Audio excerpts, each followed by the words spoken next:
Good afternoon all dear friends, आप सब कैसे हो दोस्तों। आज हम वर्गमूल के बारे में जानकारी प्राप्त करेंगे। ये क्लास 8 के दोस्तों, और ये भी जानेंगे दोस्तों कि हम सिर्फ अंदर के चैप्टर को पढ़ के या उसके अकॉर्डिंग हम अपने एक्सरसाइज को किस प्रकार कर सकते हैं, समझ सकते हैं। ये जानकारी दोस्तों आपको इस वीडियो में मिल जाएगी। ठीक है दोस्तों, ये टॉपिक हमें कौन कौन से लिख लेने चाहिए कोई चैप्टर के। ठीक है, तो आज हम बात करेंगे, डिस्कस करेंगे पूरे वर्गमूल के बारे में जो क्लास 8 के। देखिए दोस्तों, क्लास 8 की इकाई 2 है। ठीक है दोस्तों, वर्गमूल है। देखिए इसमें पॉइंट दिया है कि वर्ग और वर्गमूल की संकल्पनाएं। टॉपिक 1 है पूर्ण वर्ग संख्या की पहचान एवं संख्याओं के वर्ग एवं वर्गमूल के गुणनखंड में संबंध। टॉपिक 2 है पूर्ण वर्ग संख्या का गुणनखंड विधि से वर्गमूल ज्ञात करना। टॉपिक 3। और ये टॉपिक दोस्तों 4 देखिए, भाग विधि से पूर्ण वर्ग संख्या का वर्गमूल ज्ञात करना। ठीक है, वर्ग संख्या और उसके वर्गमूल में अंकों की संख्याओं में संबंध। अगला टॉपिक देखिए, दशमलव संख्या का वर्गमूल भाग विधि से। ठीक है दोस्तों, ऐसी संख्या का वर्ग मूल ज्ञात करना जो एक पूर्ण वर्ग संख्या नहीं है। ठीक है दोस्तों, तो ये पूरे चैप्टर में दोस्तों आपको ये इन सारे वर्ग मूल की जानकारी देंगे। ठीक है दोस्तों, आइए हम पढ़ते हैं 2.1 की भूमिका। दोस्तों आपको ये चैप्टर शुरुआत करने से पहले दोस्तों एक एक बारी बारी सारा चीज़ पढ़ डालना है। ठीक है दोस्तों, इससे क्या होगा दोस्तों, आपको सब चीज़ याद रहेगा और आपको एक्सरसाइज करने में इंटरेस्ट आएगा। ठीक है दोस्तों, आइए हम पढ़ते हैं। पिछली कक्षा में हमने घात और घातांक के बारे में पढ़ा है। ठीक है, जब किसी संख्या की घात 2 हो तो हम उस संख्या का वर्ग कहते हैं। ठीक है दोस्तों, जब किसी संख्या की घात 2 हो तो मतलब संख्या की जो ये संख्या है इस पे घात 2 हो तो आइए समझते हैं डिटेल में।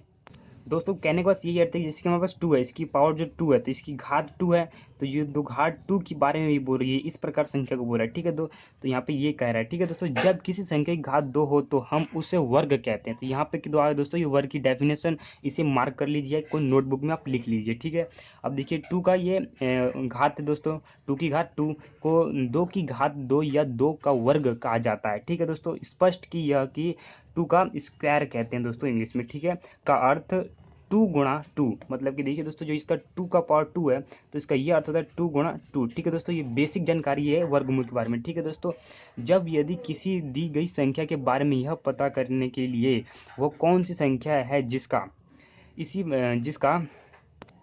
उसी से गुणा करने पर दी गई संख्या ही प्राप्त होता हो। ठीक है दोस्तों, हमें उस संख्या का वर्गमूल ज्ञात करने के लिए आवश्यकता पड़ है। इसी प्रकार की किसी वर्ग क्षेत्रफल ज्ञात हो तो उसी भुजा की माप ज्ञात करने में वर्गमूल की आवश्यकता होती है। दैनिक जीवन में भी हमें अनेक अवसरों पर वर्ग या वर्गमूल ज्ञात करने की आवश्यकता पड़ती रहती है। ठीक है दोस्तों, यहाँ पे दोस्तों कट गया, तो यहाँ पे हम इस धनात्मक संख्या के वर्गमूल निकालने की विधि का अध्ययन करेंगे। ठीक है दोस्तों, अब देखिए दोस्तों हमने क्या पढ़ा, भूमिका के बारे में पढ़ा, मतलब कि वर्गमूल की कुछ जानकारियाँ पढ़ी। ठीक है, मतलब उसके बारे में कुछ हमें बहुत इंपॉर्टेंट उनकी डेफिनेशन पता चल गया, उसके अर्थ पता चल गया। ठीक है दोस्तों, अब आइए 2.2 पे यहाँ पे दिखा दिया है कि वर्ग और वर्गमूल की संकल्पना है। ठीक है दोस्तों, जो कि हमारा फर्स्ट टॉपिक यही था। ठीक है, आइए इसे डिटेल में पढ़ते हैं।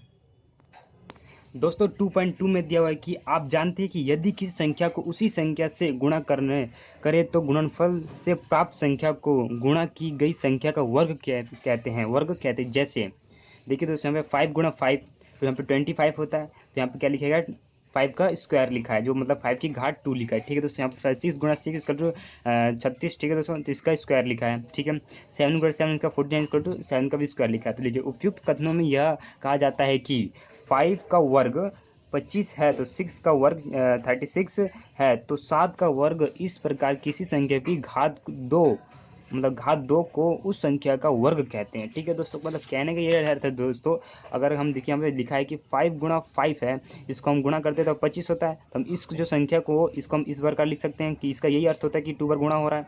तो हम यही कहना चाह रहे हैं कि दोस्तों ये जो है ये जो स्क्वायर है यहाँ पे लिखा हुआ है कि वर्ग है, तो इसे हम उसी संख्या को वर्ग कह सकते हैं। ठीक है दोस्तों, ये पूरी बेसिक जानकारी है वर्गमूल की। ठीक है, तो आप इसको याद रखिएगा। ठीक है, तो ये आप नोट कर लीजिएगा।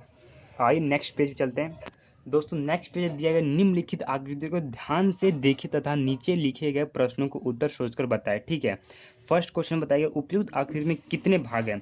तो सिंपल से दोस्तों यहाँ पे 1 2 3 भाग है। ठीक है, तो हमें बताना है प्रत्येक भाग की कितनी भुजाएं हैं। ठीक है दोस्तों, इनकी भुजाएं ये वाली। ठीक है, मतलब 1 2 3 ये कितनी 4 भुजाएं हैं इसमें। ठीक है दोस्तों, और प्रत्येक भाग के भुजा की लंबाई और चौड़ाई में क्या संबंध है, मतलब कि ये लंबाई में क्या संबंध है। ठीक है दोस्तों, उपयुक्त देखिए उपयुक्त उप आकृतियों में क्या कहते हैं। ठीक है दोस्तों, देखिए यहाँ पर नीचे इसका आंसर लिखा हुआ है कि इस प्रकार आकृति देखने ज्ञात होता है कि आकृति में कुल भुजाएं 3 भाग है, मतलब कि 1 भाग 2 भाग 3 भाग। ठीक है, और यहाँ प्रत्येक भाग में 4 भुजाएं। भुजाएं क्या होती है दोस्तों? देखिए दोस्तों, हम इसको एक वर्ग भी कहते हैं, ठीक है। जो ये वर्ग है, देखिए ये एक भुजा, ये 2 भुजा, 3 भुजा, 4 भुजा से मिलकर बनती है, तो इसको भुजा कहते हैं। जो हम लाइन खींच रहे हैं दोस्तों, ये इसको भुजा कहते हैं, ठीक है। अब यहाँ पे देखिए लिखा है प्रत्येक भाग की भुजाएं की लंबाई और चौड़ाई समान है। क्योंकि देखिए एक वर्ग जब बनता है ना दोस्तों, तो इसकी ये वाली लंबाई, ये लंबाई समान होती है, पूरी लंबाई समान होती है, क्योंकि ये एक क्यूब की तरह होता है दोस्तों, ठीक है। क्यूब जो होता है ना, बिल्कुल समान होता है पूरी तरह से, इसलिए ये पूरा चारों तरफ समान होता है, ठीक है। लंबाई चौड़ाई बिल्कुल समान, ठीक है। प्रत्येक आकृति एक वर्ग है। देखिए यहाँ पे पूछा गया प्रत्येक मतलब क्या बन रहा है, ये तो एक वर्ग ही तो बन रहा है, ये वर्ग बन रहा है एक बॉक्स की तरह, ठीक है दोस्तों। अब देखिए यहाँ पे लिखा हुआ है कि इसी प्रकार यदि एक वर्ग की भुजा 2 सेमी हो तो उसमें बनने वाले 1 सेमी स्क्वायर क्षेत्रफल के कुल वर्गों की संख्या 2 गुणा 2 स्क्वायर 2 का स्क्वायर इक्वल टू 4, ठीक है दोस्तों। ये है, तो यहाँ पे लिखा है कि जो चित्रानुसार सत्य है, अर्थात 4 का वर्ग है। तो देखिए हम पे एक उदाहरण दिया हुआ है कि 3 सेमी भुजा के वर्ग में 1 सेमी का स्क्वायर के क्षेत्र वर्गों की संख्या का चित्र बनाइए, ठीक है दोस्तों। सर्वप्रथम 3 सेमी भुजा का एक वर्ग बनाइए, उसके प्रत्येक भुजा के 3 समान भागों में बांट कर आमने सामने की स्थित बिंदु को मिलाइए, ठीक है। इस प्रकार कुल वर्गों की संख्या 9 होगी, अर्थात 9 संख्या 3 का वर्ग। देखिए दोस्तों, आपको ये आकृति दिखा रहे हैं, इस आकृति को देखिए दोस्तों। यहाँ बताया गया है कि 3 सेमी भुजा, तो मतलब यहाँ से दोस्तों देखिए 3 सेंटीमीटर का ये एक वर्ग है, ठीक है। वर्ग में 1 सेमी के क्षेत्रफल के वर्गों की संख्या होनी चाहिए। देखो यहाँ से यहाँ तक 1 सेंटीमीटर का है, ठीक है दोस्तों। आइए अब इसके नेक्स्ट पेज देखते हैं। मतलब इसी प्रकार दोस्तों आपको सारे चैप्टर को मतलब एक एक पेज को बारी से पढ़ लेना है, जिससे आपको ये पता चल जाए कि हमें इसमें क्या दिया हुआ है क्या नहीं दिया हुआ है, ठीक है दोस्तों। आइए नेक्स्ट पेज पढ़ते हैं। दोस्तों देखिए पे उदाहरण 2 दिया है, उदाहरण 1 की भांति 4 सेमी भुजा का वर्ग में 1 सेमी क्षेत्रफल के वर्गों की संख्या ज्ञात कीजिए, ठीक है दोस्तों। उसी प्रकार आपको 4 सेंटीमीटर का एक वर्ग बनाना पड़ा, उसमें भी 1 सेंटीमीटर की गैप देनी पड़ेगी, ठीक है दोस्तों। कुल हो जाएगा 4 गुणा 4 इक्वल टू 16 वर्ग, ठीक है दोस्तों। थर्ड प्रश्न देखिए, वह कौन सी संख्या है जिसकी यदि उसी संख्या से गुणा करे तो गुणनफल पूर्ण 25 होता है, क्यों? देखिए दोस्तों पूर्ण, देखिए ये टॉपिक ये भी था, पीछे से हमने पढ़ा था दोस्तों। देखिए यहाँ पे लिखा है संख्या से गुणा करे तो गुणनफल हमारा पूर्ण वही हो, ठीक है दोस्तों। 5 गुणा 5 टू 5 25 होता है दोस्तों। 5 का हम इसको स्क्वायर कर मतलब स्क्वायर कर रखे हैं, तो हमारे पास 25 आया, तो हमारे पास 5 संख्या ही ना होगी। तो देखिए इसी प्रकार दोस्तों आपको मस्त जानकारी मिलती रहेगी, इस प्रकार आप चैप्टर पढ़ेंगे तो। इसी प्रकार अन्य पूर्ण लेकर हम देखते हैं कि देखिए ये जो यहाँ पे 6 गुणा 6 दिया, तो 6 का स्क्वायर इसको 36 दिया दोस्तों।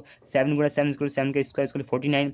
जिस प्रकार ये योग्य प्रतिलोम संक्रिया घटाना तथा गुणा की प्रतिलोम संक्रिया भाग है, उसी प्रकार वर्गमूल प्राप्त करने की वर्ग करने की प्रतिलोम संक्रिया है, ठीक है दोस्तों। अतः देखिए 5 का वर्ग 25 है, तो 25 का वर्गमूल 5 है दोस्तों, ठीक है।